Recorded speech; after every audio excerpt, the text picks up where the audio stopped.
I am back today taking a look at the Palmetto State Armory JAKL, and you've seen this previously on the channel in its pistol and SBR configuration, but what we are looking at today is actually the JAKL with a 13.7 inch rifle length barrel because it's got the pinned and welded muzzle device.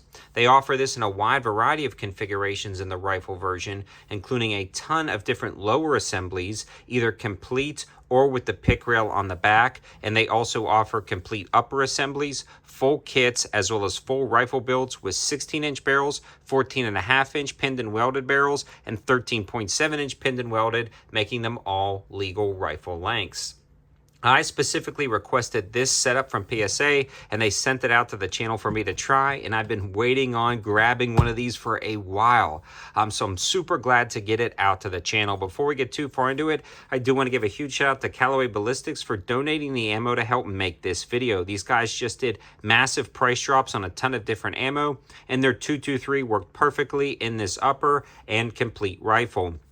Talk a little bit more about that reliability in a later part of this review, but I also have the code 704TACTICAL for not only free shipping on orders over $200, but now they've added 5% off. So 5% off and free shipping with the code 704TACTICAL on orders from Callaway Ballistics over $200.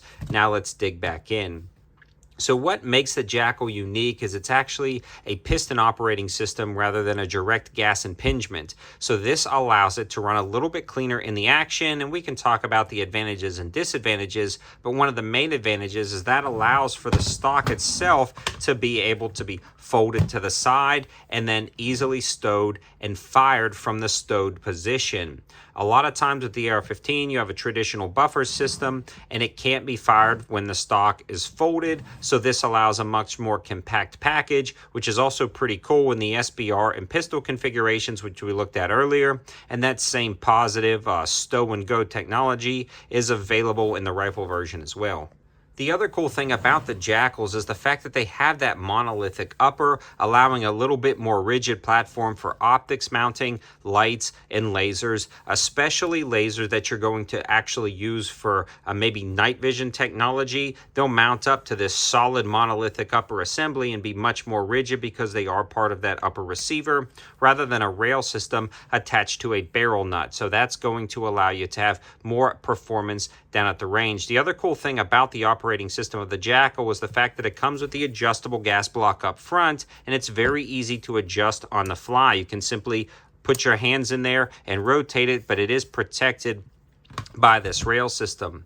They also have a ton of different rail systems, which gets me to the modularity of the JAKL, which is another nice plus. This is truly competing with the SCAR and other platforms, but at a third and half of the price of those platforms, utilizing the same principles and some of the same technology. But the other cool thing about this JAKL, again, the modularity. You can grab a strip lower assembly and grab a JAKL kit and put it on a stripped AR lower. And like PSA does, they sell stripped lowers, they sell complete lowers with the pick reel on the back, they sell complete lowers with the stocks, and then they also sell complete kits as well as complete upper assemblies. So you can mix and match, swap out if something new comes out like the F5 stock that you wanted to take a look at. You can go ahead and grab one of those. So it's super simple to update and evolve over time with the JAKL system.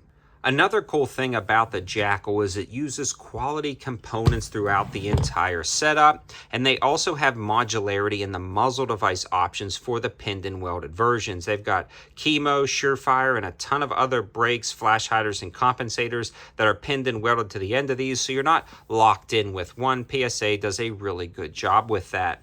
The M-LOK rail system works out great, and it's a very long M-LOK rail system allowing you to put grips, lights, and lasers wherever you feel like it. We are still working out this. I just wanted to grab it, run down to the range, and run rounds through it, and that's what we did. I will be putting more lights and a few different things on this as we go, and you want to subscribe to the channel for an update video. This one's going to have a lot of rounds down range. I've already fallen in love with this platform in the shorter configuration, and then the longer configuration is honestly its peak form in my opinion, just because I love the way it handles, the way it feels, and the way it recoils down at the range, and we'll talk a little bit more about that in a second. Now, the barrel itself is, again, that 13.7 on this particular model. When it's chambered in the 5.56 NATO, it's made out of 4150 chrome moly vanadium steel with a 1-in-7 twist. The thread pitch is the standard 1/2x28, and on this particular version, we've got some of the J-Max custom stuff. So you can, again, swap those out for a ton of different options. The other thing I want to talk about is the fact that it's a monolithic 6105 rifle length receiver. And on that bolt, you're actually getting a 4340 carrier and then a 7-lug shot peen Carpenter 158 bolt. The front trunnion on this is also 8620, so everything on here is built like a tank, and they use quality materials throughout. If you want a detailed list of specs and features of all of the components, you can head over to the campsite page in the description below, and the campsite page has the best options here. You can also follow me on my Twitter, which is now X. You can also follow me on my Instagram page and my Patreon page, as well as head over to the channel memberships, and a lot of guys got jumps on deals, including things like a blemished lower, the exact one you see here with the F5 stock, down to $299. And that's the other cool thing about PSA. You can mix and match and build them a little bit cheaper than if you were to buy them complete. So a good opportunity there. Now, I really like this setup because it's got that extended trigger guard, the EPT trigger, which is just an enhanced polished trigger that PSA offers in their AR platforms, and they've carried over to the JAKL. I do like the MOE grip, but again, all of this is interchangeable with standard AR components, so you don't have to love this stuff. You can actually swap it out, and again, that lends to the modularity.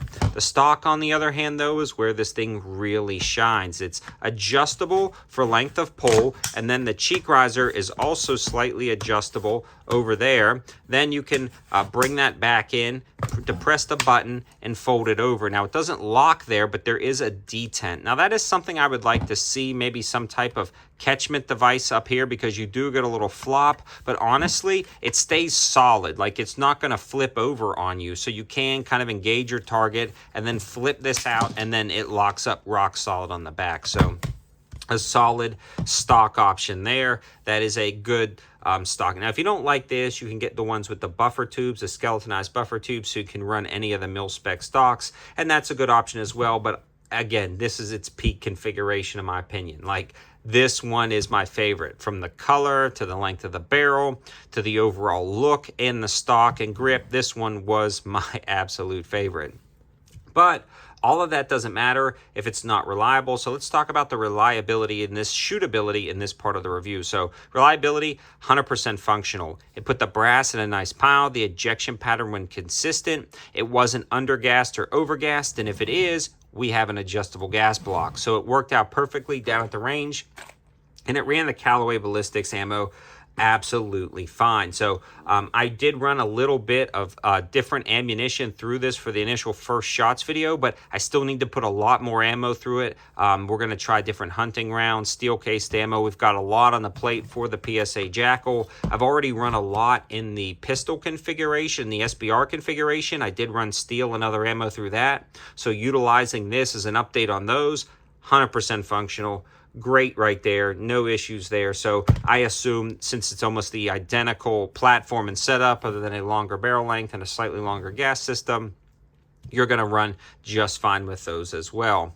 And when it comes to shootability, it balances really nicely. Now, it is a little bit heavier in the forend with this longer monolithic M-LOK rail, but they do have shorter ones, but it balances nicely down at the range.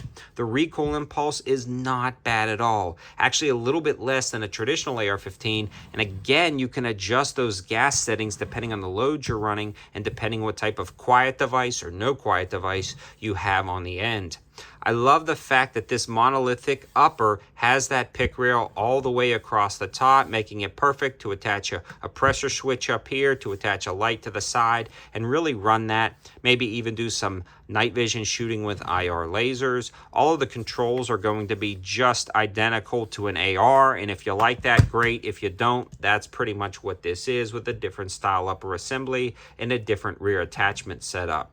So it shoots and handles like an AR, but it feels a little bit better, in my opinion, when it comes to recoil impulse than a standard M4 style AR. Now, I do have ARs that shoot smoother than this, but then again, you're talking about $1,500 ARs that are finely tuned, you know, with different types of brakes. So my point is, it can shoot as smooth as you want it to shoot. If you want to start fine-tuning different muzzle brakes, different triggers, but overall, the gun itself is absolutely great down at the range when it comes to shootability and reliability.